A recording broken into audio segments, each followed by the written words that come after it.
بسم اللہ الرحمن الرحیم۔ السلام علیکم۔ جنگ فجار، یہ جنگ بنو کنانا اور بنو حوازن کے درمیان ہوئی۔ قریش نے بنو کنانا کا ساتھ دیا۔ اس جنگ کا سبب یہ بنا کہ نعمان بن منظر کا ایک تجارتی قافلہ عکاس کی منڈی کی طرف جا رہا تھا۔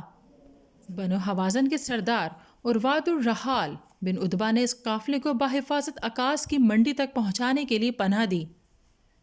بنو کنانا اس قافلے کو لوٹنا چاہتے تھے۔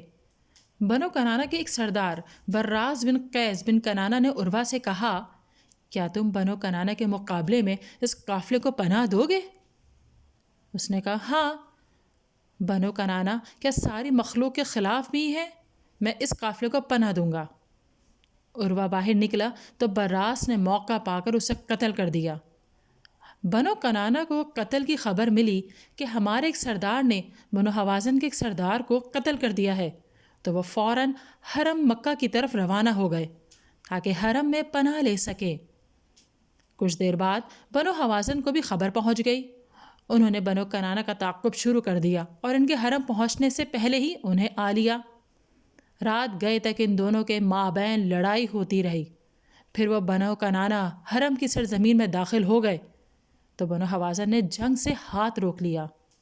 بعد میں بھی انہوں نے کئی جنگیں لڑیں۔ اس جنگ میں قریش نے بنو کنانا کا ساتھ دیا کیونکہ قریش بنو کنانا ہی کا حصہ تھے۔ نبی اکرم صلی اللہ علیہ وسلم بھی کچھ روز اس جنگ میں شریک رہے کیونکہ آپ صلی اللہ علیہ وسلم کے چچاؤں نے آپ کو ساتھ چلنے کا حکم دیا تھا۔ اس جنگ میں چونکہ مکہ کے تقدس کو تار تار کیا گیا تھا، اس لیے اس جنگ کا نام حرب فجار رکھا گیا۔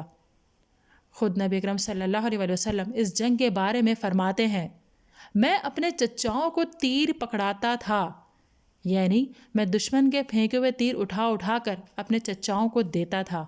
اس وقت نبی اکرم صلی اللہ علیہ وسلم کی عمر مبارک 14 یا 15 برس تھی۔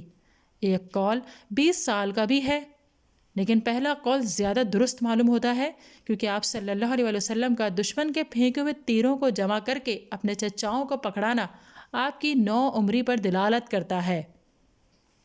ان چیزوں سے نبی اکرم صلی اللہ علیہ وسلم میں جرأت اور شجاعت پیدا ہوئی اور آپ صلی اللہ علیہ وسلم نے نوجوانی ہی میں جنگ کی عملی تربیت حاصل کر لی۔ عربوں کی دیگر لڑائیوں کی طرح بالآخر یہ جنگ بھی ختم ہو گئی۔